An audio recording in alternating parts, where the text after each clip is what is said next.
ini kami bakalan mau bikin podcast perdana untuk IKA UII Sleman. Dan hari ini sekarang kan lagi happening banget ngobrolin tentang permasalahan yang akan terjadi nantinya di tahun 2023. Sobat Alumni, resesi global. Resesi global ini rada ngeri juga sih. Karena di resesi global banyak sekali nantinya bakalan ada beberapa pengangguran, bukan beberapa lagi kayaknya ya Pak ya.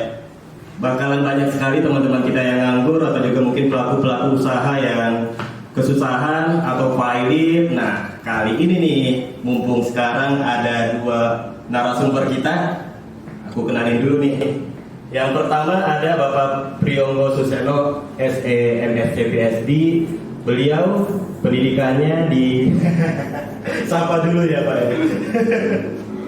Untuk SE-nya Sobat Alumni di IESP Universitas Gadjah Mada Yogyakarta, dan juga untuk S2-nya jauh ini di Loughborough University Leicester Inggris. Kok jauh sekali Pak? Ya, sengaja mumpung sempat. Dan juga yang untuk terakhir PhD-nya di INSEF The Global University of Islamic Finance Kuala Lumpur, seperti itu. Dan juga untuk narasumber kita yang satu lagi mungkin udah tidak asing ya, tidak asing sekali, ada Bang Edo Segara Gustanto, SEME, yang S1 S2-nya di UII ya Bang? Saking cinta sama ini. Oke, langsung aja nih. Menurut Bapak Priyonggo Pak, resesi global itu dari sisi akademisinya seperti apa penjelasannya Pak? Ya, terima kasih ya. Memang kalau kita dengar di media banyak yang menakut-nakuti ya daripada yang memberi hiburan ya tentang resesi ya. Padahal tanpa sadar kita itu sudah mengalami beberapa waktu yang lalu. 2020 ya, jadi kan nggak sadar. Di mana resesi ini sering dibedakan dengan derajat keparahannya dibandingkan dengan krisis ekonomi atau krisis keuangan atau krisis moneter ya. Resesi ini berkaitan dengan melemahnya perekonomian, hampir menyentuh di semua sektor dan jangka waktunya relatif panjang ya. Sehingga sebetulnya kalau para akademisi melihatnya ya ukuran normalnya ya 2 kuartal lebih lah, 8 bulan sampai 1 tahun itu kita alami ya. Mulai dari turunnya daya beli, turunnya produksi, harga-harga yang tidak bersahabat ya, munculnya pengangguran, dan faktanya kita alami itu tahun 2020 yang lalu. Dan ada so fine saja ya kita ya, alhamdulillah meskipun ada pengangguran sana sini, tapi syukurlah minimal sahabat alumni yang melihat survival sampai sekarang gitu kan. Nah, inilah sebetulnya resesi ya, yang dibayang-bayangkan tahun 2023 ke depan, yang ini sebetulnya merupakan kita sebut dengan resesi global karena kejadian itu muncul di negeri sana ya, di luar Indonesia, maksudnya seperti kejadian tahun 2008 kita dapatnya krisis, tapi krisis keuangan global. Nah, harapan kita lah mudah-mudahan nanti kita bincang-bincang, kalau toh nyampe ke negeri kita ya dampaknya nggak parah ya, harapan kita begitu. Kalau saya setuju dengan Pak Priyonggo itu, jadi resesi ini seolah-olah kan kayak sesuatu yang menakutkan, dan benar bahwa itu sudah terjadi dari kita pandemi gitu ya. Nah, atau jangan-jangan saya berpikir gini, ini tuh sengaja di setting supaya ekonomi negara-negara itu malah jadi ambruk kan gitu ya. Nah, saya sebenarnya khawatir gitu ya, karena saya melihatnya mestinya resesi ini, Pak Renal juga bilang kan, resesi ini kan makro ini yang ngadepi ya pemerintah harusnya, bukan orang-orang kecil gitu. Pelaku usaha, masyarakat mestinya nggak perlu khawatir kalau kita ini sebenarnya pangan, sandang itu cukup gitu ya. Mestinya nggak perlu khawatir gitu ya. Nah, kita khawatir kalau misalkan ternyata memang negara kita ini, pemerintah kita ini memang ketergantungan impor misalkan gitu.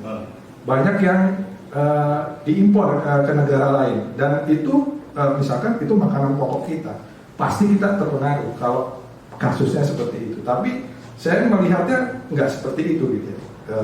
Barang-barang yang kita impor itu kan ya mungkin ada yang penting tapi nggak kebanyakan kebutuhan pokok itu ya kita cukupi di negara kita sendiri. Dalam kenyataannya itu baru-baru ini banyak sekali startup yang tiba-tiba mem-PHK, ada ratusan, ribuan.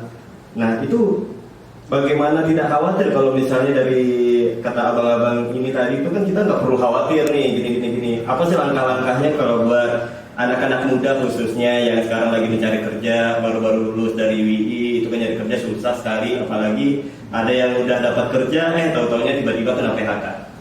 Cerita kita tidak perlu khawatir ya, kita perlu waspada. Ya. Waspada. Kenapa? Karena resesi ini sebetulnya bisa muncul dari dua sisi ya. Satu sisi eksternal, dikirim dari negeri lain ya. Yang ini nggak perlu kita khawatirkan. Bahwa kemudian di Rusia ya sebagai salah satu sumber terjadinya resesi ya, kemudian perang dingin Amerika dan Cina itu sumber yang kedua. Sumber yang ketiga juga langkah negara-negara di barat ya yang belum pulih dari COVID, kemudian dia ingin memulihkan dengan cara menaikkan suku bunga yang berdampak justru melemahnya daya beli global ya. Jadi memang di dunia sana itu sudah terjadi ya resesi ini, ekonomi sudah mulai tumbuh menurun, kemudian harga misalnya di beberapa negara sudah inflasinya tak terkendali ya, memang betul terjadi. Nah, yang ini yang kita yakini tidak akan terimpor kita karena koneksi kita ke dunia global itu tidak sebesar konektivitas negara-negara maju. Tetapi di dalam sendiri ya, secara internal kita siap apa tidak? Ya, salah satunya misalkan kalau kita kaitannya ya, hari ini kita juga belum pulih dari pandemi. Daya beli masyarakat kita masih lemah ya. Kalau kemudian quote pemerintah ikut-ikutan menaikkan suku bunga ya, sehingga dengan alasan ini kita ingin sama-sama menekan inflasi ya, suku bunga dinaikkan sehingga kredit jadi mahal ya. Resikonya ini daya beli masyarakat semakin lemah lagi kira-kira begitu. Nah kita siap apa tidak? Oleh karena itu saya sepakat misalkan ya poin yang pertama kita harus waspada terhadap belum pulihnya daya beli masyarakat kita ini ya. Termasuk yang kedua adalah pemenuhan kebutuhan dasar ya. Ya ini selama ini dengan adanya konstelasi global yang semakin mahal, resikonya kita harus mulai melirik sumber-sumber daya domestik, pangan domestik, kebutuhan sandang domestik kira-kira gitu ya. Sehingga kalau misalkan kita lihat beberapa negarawan kita itu sudah mulai UMKM ya. Salah satu kunci agar kita tidak terlibat resesi itu berdayakan UMKM. Mengapa? Karena UMKM itu salah satu cara untuk memampukan masyarakat Indonesia memiliki daya beli. Jadi ada sirkulasi internal ya di dalam itu. Itu poin satu ya. Poin kedua, harusnya kejadian hari yang kemarin ya, kita dapat bencana. Di mana ini? Di Cianjur. Di Cianjur ya. Ini juga saya kira tantangan kita kedua, yaitu climate change, perubahan iklim ini. Yang ini juga menguras tidak hanya energi, menguras dompet. Ya, meskipun syukurlah kita menjadi negara yang terdermawan di dunia. Ya, dari data itu kita negara paling dermawan. Syukurlah kita ya, pemerintah saya berterima kasih ya kepada rakyat yang tanpa disuruh minta apapun, bahu-membahu menyelamatkan saudara-saudara kita. Jadi climate change kita waspadai juga, karena dengan adanya perubahan iklim ini kita terpaksa harus mengalokasikan dana tidak pada semestinya. Tidak ke arah yang pas gitu ya. Belum lagi kita punya satu tantangan lagi, kita itu tidak terbiasa dengan budaya menata risiko masa depan. Sangat sedikit masyarakat kita yang mengantisipasi risiko-risiko ini dengan misalkan coverage asuransi.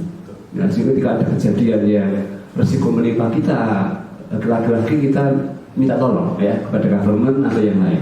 Nah, ini tantangan internal. Saya melihat bahwa resesi ke depan ini yang perlu kita waspadai justru pada internalnya. Jangan sampai kemudian kita merasa nyaman atau nggak ada efek dari luar, santai-santai saja.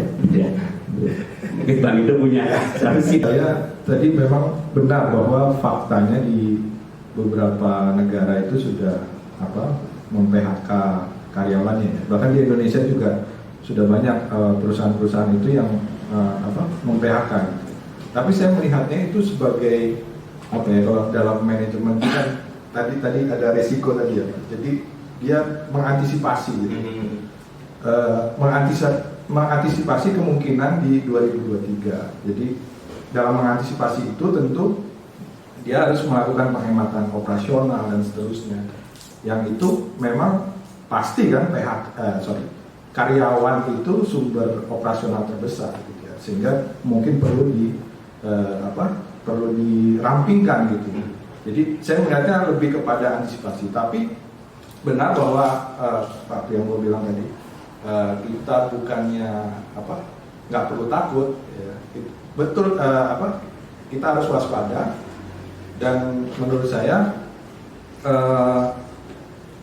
kita juga harus juga tidak perlu ini, maksud saya kalau orang itu ditakut-takuti resesi akhirnya terjadi beneran gitu loh. Gitu. Jadi sekarang ini kan semua resesi. Akhirnya apa? Orang kan akan menahan konsumsi loh. Poinnya ekonomi bisa tumbuh itu adalah konsumsi. Nah, ketika orang tidak konsumsi, semua menghemat, semua ketakutan, akhirnya malah nggak tumbuh ekonomi. Akhirnya terjadi resesi benar. Itu yang saya maksud, kita nggak perlu takut. Tapi betul bahwa kita harus waspada. Melihat bahwa teman-teman misalkan ya di medsos, para financial analis keuangan itu sering mengajak kita antisipasi resesi itu dengan cara yang populer ya. Jangan tangkap peso yang sedang jatuh, ya. Don't catch the falling knife. Ya. Kenapa dia menganggap bahwa harga saham turun di saat kita belanja? Ya. Mereka menganggap ini akan anjlok lagi nih. Maka jalan aman untuk para financial analis itu adalah selamatkan diri. Jangan ambil investasi hari ini. Pegang duit cash. Jangan investasi. Tapi apa tadi kalau itu dilakukan oleh semua masyarakat Indonesia mati lah kira-kira ya. Tidak ada investasi yang jalan, semua pegang uang emas gitu ya, semua pegang uang cash, tidak hidup negeri kita ini ya. Karena kita takut mengharap-harap harga akan semakin anjlok gitu ya. Harga aset semakin anjlok. Itu yang sebenarnya ada perlu perspektif baru ya, bahwa sebetulnya kunci kebangkitan dari sebuah resesi ekonomi pertumbuhan itu kan sebetulnya engine-nya ada satu di konsumsi. Yang kedua ada di investasi ya. Yang ketiga ada di ekspor impor. Dan poin ketiga ini kan kita belum jadi andalan. Dan sampai hari ini negeri kita hidup itu karena sektor konsumsi, bukan dari sektor ekspor impor ya. Jadi sebetulnya kalau kita bicara resiko resesi akan pindah ke Indonesia ini insya Allah tidak begitu fatal. Tapi dua ini kita perlu pelihara ya, bagaimana kita konsumsi stable, investasi minimal lokal, UMKM segera. Bahkan diminum dulu, minuman. Tapi ada yang kurang kayaknya nih ya Mas Edo ya. Sponsor dari alumni. Alumni tolong ya kalau misalnya mau naruh produk bisa banget ya Bang Edo ya. Langsung hubungi Bang Edo atau saya. Masa kosong gitu ya Bang ya? Nggak ada ininya, nggak ada merek. Ayo dong sahabat alumni ditaruh. Ayo kita lanjut lagi Pak. Tadi kan kita bilang abang-abang bilangnya kita tuh harus waspada lah pokoknya ya. Nah kalau emang seandainya beneran terjadi resesi, apakah mungkin resesi di Indonesia ini bakalan berjalan lama resesinya? Atau mungkin kayak pandemi ya kita sampai 2 tahun yang benar nggak jelas menjangganjing keuangan kita, terus ditambah resesi ini kira-kira berapa lama kalau khususnya untuk Indonesia kita ini? Apalagi kan ada banyak proyek lah kayak IKN, proyek pemilu mungkin. Bagaimana itu Pak? Kita lihat konstelasi 2 tahun ke depan ini memang menjadi tahun politik ya. Di mana kadang perhatian masyarakat untuk fokus menjadi survive ini tergeserkan oleh alokasi anggaran untuk kepentingan politik ya. Tapi sebetulnya saya sebagai akademisi ekonomi ya, melihat survive tidaknya kita menghadapi turunnya perekonomian ini sangat bergantung pada infrastruktur ekonomi kita. Dan salah satu hal yang perlu kita waspadai diantaranya adalah utang. ya, bahwa kita punya utang yang cukup besar, ya, dan harus kita bayar utang itu setiap tahun ratusan triliun, ya. Itu poin nomor 1 dan itu urusan makro, kan, bukan urusan rakyat kecil, tapi imbasnya kemana-mana ya. Imbasnya ketika kemudian pemerintah membutuhkan dana untuk menutup utang ini, dia cari sumber. Yang sumbernya siapa ya? Rakyat lagi dari sumbernya, ya. Minta ke rakyat ya, minta utang ke rakyat, ya naikin harga, ya salah satunya di situ ya. Kemudian poin yang kedua sebetulnya kita asalkan kita itu mau konsisten ya terhadap menghidupi sisi konsumsi itu kita insya Allah safe ya. Dalam arti begini, bagaimana kita itu bisa membaur untuk kembali lagi membeli Indonesia. Ya. Mungkin ide ini sudah cukup lama nggak populer ya, beli Indonesia. Nah, apa yang disebut beli Indonesia itu selama ini kita mengkonsumsi kebutuhan dasar itu impor. Ya, dari makanan pokok bahkan garam sampai garam. Ya. Kita punya sekian landasan lautan tapi garamnya impor, kedelai semuanya impor. Nah artinya memang betul kita dapat harga yang murah tapi ekonomi kita tidak hidup. Padahal itu kalau kita hitung kapitalisasi ya dari kebutuhan dasar ini sudah bisa menghidupi masyarakat Indonesia yang 270 juta sekian. Jadi sektor konsumsi ini sudah bisa ketumpukan. Belum lagi kita ini mengalami yang namanya bonus demografi. Ya. Banyak anak-anak muda usia produktif ya antara 25 sampai 40. Jadi kira-kira 2035 itu pas boom-boomnya 10 tahun lagi ke depan ya. Mereka itu punya semangat kerja yang sangat kuat, sangat produktif ya. Ini kalau kemudian mindset para anak-anak muda ini ya, kita hanya mental dagang yang penting beli murah ya, tapi nggak menghidupi ada di sekitar kita, ya kita akan tidak akan bisa bertahan dengan adanya krisis ini ya. Tapi andai kita bisa kembali ke sana, misalnya kita akan aman. Mengapa saya katakan tidak aman ya? Karena ketika kemudian in case kita hari ini kita sudah mulai mengalami pelan-pelan ya, bahwa resesi ini salah satu tandanya yaitu dengan melemahnya rupiah ya. Satu inflasi oke lah ya. Yang kedua, andaikan ini kemudian rupiah itu melemah dan kemudian kita tidak punya keberpihakan dalam produk domestik ya, itulah imbas akan datang ya. Ketika kemudian kita bergantung kepada produk impor atau kandungan impor semakin tinggi, maka kembali lagi poin nomor 1, kembangkan endowment faktor ya, produktivitas sisi domestik ya. Kemudian yang kedua, kelemahan dari generasi muda ini adalah lemah di saving ya, lemah di saving karena OKB kan kira-kira gitu ya. Kapan lagi kita mau menikmati kekayaan ya. Nah, budayanya harus kita edukasi ya. Bagaimana anak-anak muda yang lagi tumbuh gitu kan, itu bisa menggeser surplus ekonominya ke saving dan investment. Sehingga saving investment sebetulnya tadi teman-teman IKA alumni bisa menggali gitu ya, bagaimana surplus ini bisa dimanfaatkan untuk membangun startup baru ya.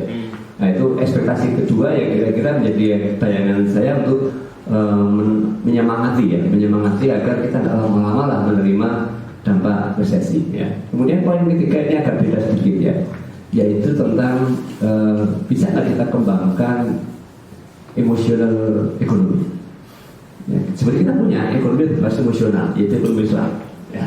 Maka saya katakan emosional ekonomi ya karena kita muslim majority gitu ya, tapi kita nggak peduli tentang produk halal ya. Bahkan yang peduli malah justru Thailand ya. Thailand ini hanya ada 3 juta penduduk muslim, tapi dia menguasai lebih dari 50% produk halal dunia. Nah, kita malah enggak ya.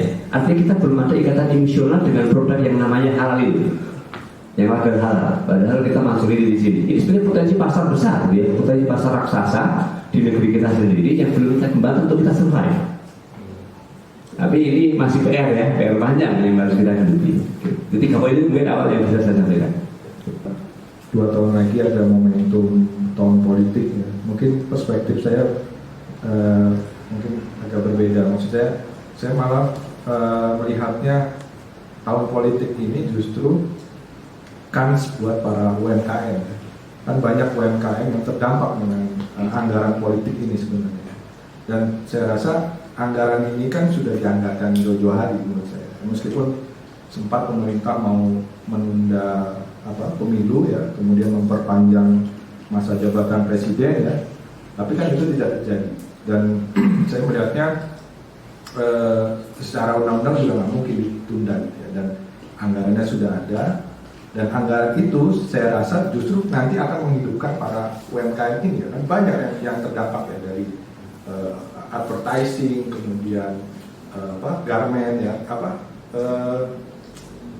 pakaian gitu segala macam. Biasanya ada kaos, ada merchandise segala macam, pasti terdampak. Belum lagi sekarang kan lagi tren juga digital marketing ya.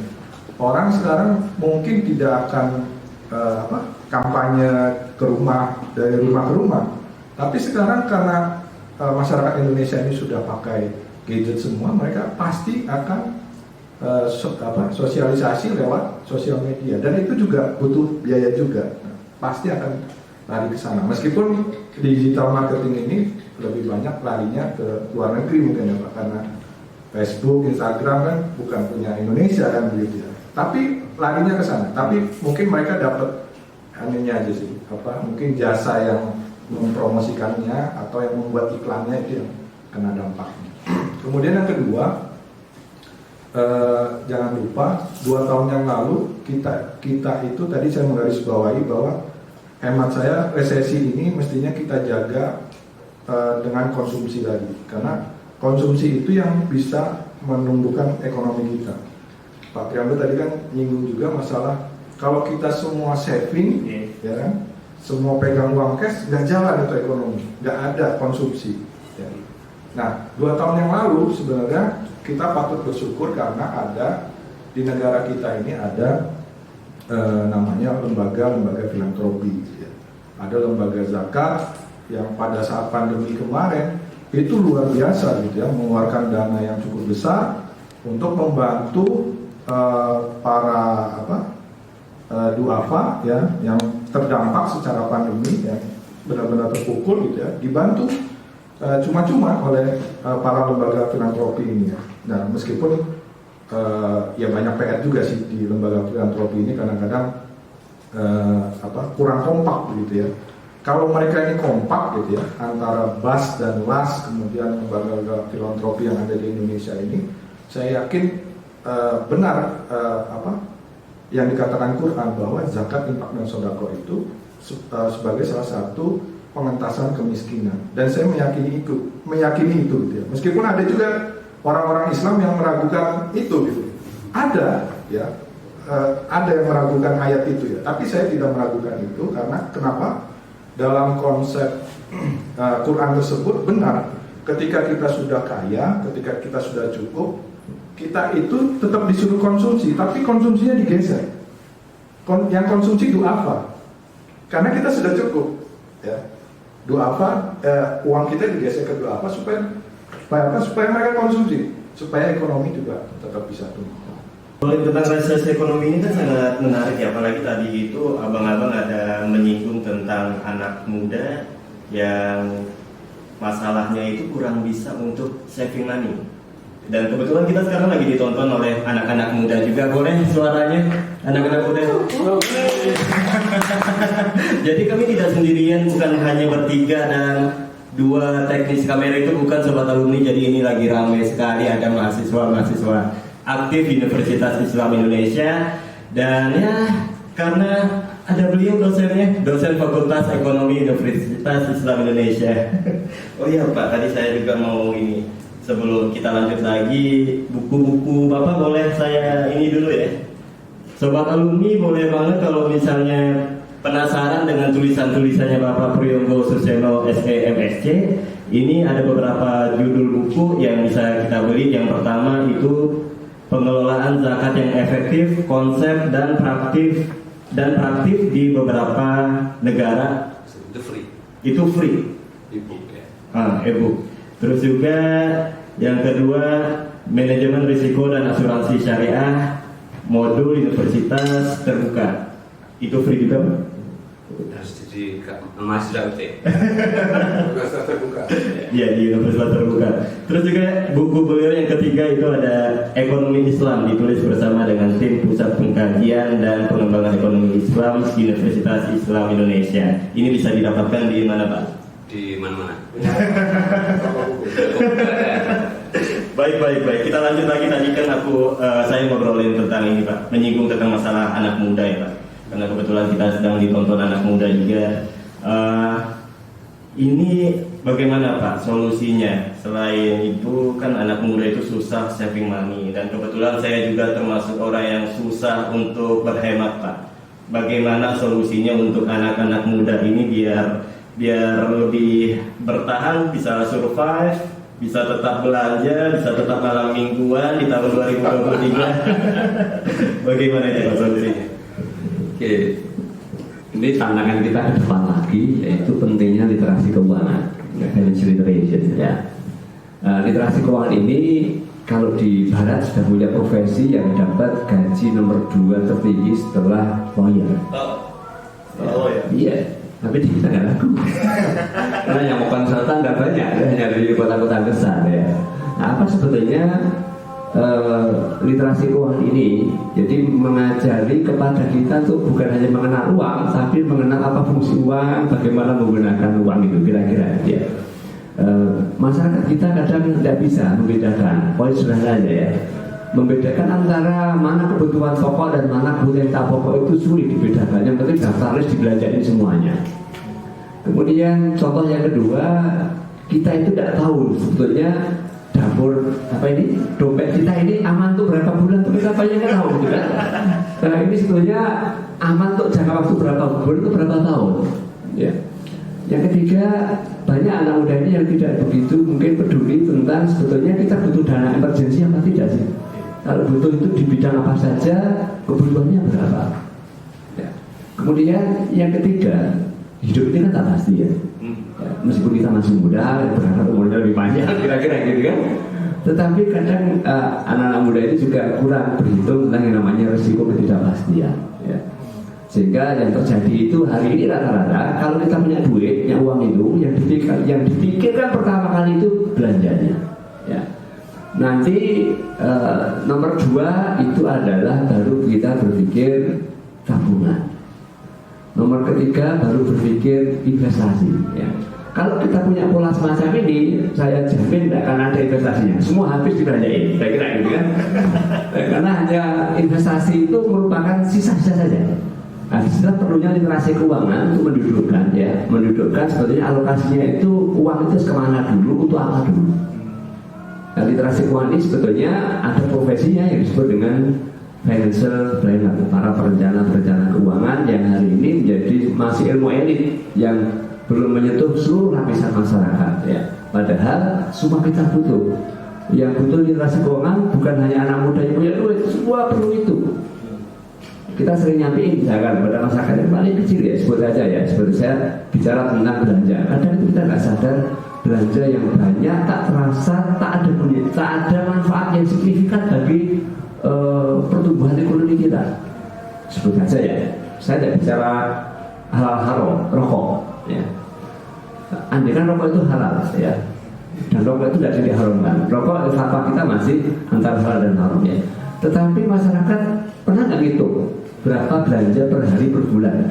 Andai kan rokok itu sebut saja ya, kita alokasikan 1 bulan itu setara dengan 175.000 rupiah, itu sudah setara dengan premi BPJS 5 orang kelas 3. Kalau dipakai untuk bayar asuransi kesehatan itu sudah bisa mengcover sekian banyak ya. Asuransi sedekah itu dah sebetulnya cash aja ya. Anda tak kasih sedekah, tapi kalau ada kena musibah bisa aman ya. Hari terakhir semacamnya yang gak diberikan udah sekarang ya, tidak saya waktu dulu. Jadi Mungkin saya termasuk yang menyoroti ya, termasuk di Jogja ini kan sekarang ini kan ada tulisan juga tuh, kalau nggak salah di Moncok ya, saya lupa ya, tentang kans pemuda ini, kita yang muda-muda ini beli rumah di Jogja itu di dalam tulisan itu diprediksi anak-anak muda ini nggak bisa beli rumah gitu, karena saking mahalnya di Jogja ya. Terutama di Sleman ya, Sleman kota itu luar biasa harga rumah. Kalau pengalaman saya 3 tahun Pak, saya kan kena gusur gitu ya, nyari rumah 3 tahun itu memang luar biasa harga rumah di Jogja itu. Saya beli rumah di tahun 2010 itu harga masih 250 juta. Saat ini harga itu naik 3 kali lipat dengan luas yang sama, jadi sekitar 750 juta. Saya bayangin, apa iya ada anak muda dia setelah lulus kuliah itu bisa langsung beli rumah gitu dengan harga segitu? Itu luar biasa effortnya. Ditambah lagi kita tahu UMK di Jogja ini juga termasuk yang paling kecil ya. Kemarin ada simulasi juga saya baca di Instagramnya Fakultas Ekonomi itu, kebetulan Ekonomi Pembangunan Pak, di Instagram itu saya melihat ya kalaupun ada kenaikan nggak terlalu signifikan ya. Nah itu, jadi fakta-fakta itu kayaknya memang berat ya buat anak-anak muda sekarang. Tapi bukan berarti kita juga putus harapan gitu ya. Jadi sebenarnya pesan dari Pak Priyogo itu kita ini diminta, ya prinsipnya gini, kalau kita punya uang, pas punya uang itu jangan lupa, jangan kalah, jangan hilaf gitu. Jadi ada yang kita saving gitu ya untuk dana cadangan. Untungnya Pak, untungnya mungkin mereka yang masih jomblo ini Pak perlu pendamping hidup yang bisa kontrol itu Pak. Ya, jadi supaya ada yang bisa ngerem gitu ketika boros ya ada istrinya yang bisa ngerem. Nah, kadang-kadang fungsinya istri di situ. Makanya jangan jomblo terus gitu. Mas Isan gimana Mas Isan? Kalau dari saya mungkin seperti itu. Saya pribadi mungkin termasuk yang agak boros gitu ya. Benar, kadang-kadang ada barang yang tidak perlu kita beli. Nah itu perlu kita evaluasi lagi. Maksudnya kalau memang ada barang-barang yang tidak perlu kita beli ya tidak usah kita beli. Nah ini mungkin perlu kita lakukan. Termasuk tadi saya menarik ya, tadi ada sedekah asuransi. Nah ini bagus ya. Mungkin nanti bisa jadi kita wacanakan, kita gulirkan. Mungkin itu dulu. Ya Bang. Jadi kan beberapa minggu yang lalu itu Indonesia jadi penyelenggara G20 di Bali tepatnya itu ya. Dan yang saya baca di beberapa jurnal gitu, katanya kita itu sampai dapat miliaran, bahkan sampai kayak ratusan miliaran rupiah yang sampai masuk ke Indonesia dari investor-investor asing seperti itu. Dari pandangan abang-abang ini sebagai pengamat ekonomi, dampak positif kita itu apa saja Bang? Tapi lebih enaknya lagi negatif ya, kalau misalnya ada negatifnya biar lebih asik gitu ngobrolannya gitu. Oke. Kalau pertama saya ulang lagi bahwa kita jadi host G20 ini merupakan sinyal positif ya, bahwa kita dianggap negara yang aman, tapi ya aman dalam konteks politik maupun aman dalam ekonomi ya. Mereka tidak mungkin akan minta maksudnya itu negara yang dikatakan kolak kira-kira ya. Itu sinyal positif sebetulnya kita ya. Kemudian yang kedua tadi Bang Dan sebutkan, bukan hanya dana komersial yang terkumpul kemarin, dana sosial itu terkumpul. Jadi ketika rame-rame ngumpulin duit untuk membantu COVID ya, terkumpul sekian miliar dolar ya.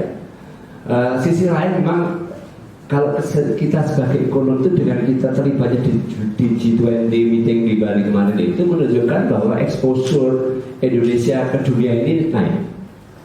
Nah, exposure ini bukan hanya dalam arti keterbukaan informasi kita ke kedua, tapi koneksitas business to business, government to government gitu ya, people to people antar negara. Dengan adanya ini kita berarti semakin diakui, semakin meningkat ya. Secara ekonomi lebih banyak positifnya daripada negatifnya, karena akan meningkatkan trade, meningkatkan perdagangan antar negara, meningkatkan investasi antar negara yang semula nggak well informed jadi well informed gitu ya. Sisi negatifnya biasanya itu sifatnya non ekonomi ya, sosial, budaya, infiltrasi ideologi ya, infiltrasi budaya yang ini nggak pernah saya tidak pernah diperhatikan oleh para ekonom sisi ini ya, termasuk lifestyle ini yang terimpor ke kita ya. Lifestyle ini memang tidak hanya punya dampak sosial, dia punya dampak lagi ke ekonomi. Misalnya Misalkan tentang pilihan belanja, ya. Pilihan investasi itu akan berubah dengan adanya ketika kemudian interaksi kita dengan investor-investor asing, pengusaha asing itu semakin tinggi. Tapi secara personal saya melihat ini secara ekonomi ini sangat positif sekali dengan adanya G20 ini. Ini pun terulang kembali ketika kita lihat kasusnya Qatar menjadi Piala Dunia ini kan. Jadi kita ada optimis ya, ini ketika dunia berkumpul itu seperti magnet tumbuhnya perekonomian di sebuah negara satu tidak ya, tinggal di tumbuhnya ekonomi dia punya side effect ya. Efek ini tentu dia non ekonomi, dia lebih ke lingkungan, lebih ke kesehatan, kultur budaya bersama yang kita cermati bersama. Nah, kawalan kita dari UI ini kan ada kalimat itu ya, I-nya itu di belakang itu yang kita kawal gitu ya. Bagaimana kemudian dengan interaksi yang semakin terbuka ini kita semakin menampakkan jati dirinya. Bisa nggak kita tampil seperti case-nya Qatar gitu ya, dengan percaya diri menjual Islam di dunia kira-kira gitu ya. Kita bisa nggak negeri kita ini meskipun ketika dunia sudah mulai percaya, investor mulai percaya dengan kita berarti nggak lapang dada bahwa kita adalah host of halal product. Kita menjadi hostnya industri halal dunia ya, meskipun hari ini masih diambil oleh tetangga kita misalnya Thailand gitu ya. Tapi kalau kita ini menjadi negeri muslim terbesar di dunia, tapi kok dapat porsi menjadi produsen halal aja kecil, kita kan malu sebetulnya. Karena ada potensi besar ke sana. Ini menurut saya tantangan, saya tidak bisa cerita yang negatif kalau ada muslim. Sama ini dampaknya mesti kita antisipasi saja dampak yang sumber-sumber tadi. Mungkin itu yang bisa saya sampaikan. Baik, kalau dari saya tadi Pak Priyogo nggak mau mengungkap negatifnya. Saya cerita dikit tadi, Pak Priyogo juga nyinggung soal Qatar ya sebagai penyelenggara Piala Dunia. Jadi saya baru baca berita itu ternyata selama persiapan Qatar itu menyiapkan Piala Dunia itu banyak tenaga kerjanya yang meninggal, bahkan ribuan kan. Itu datanya di media tersebut.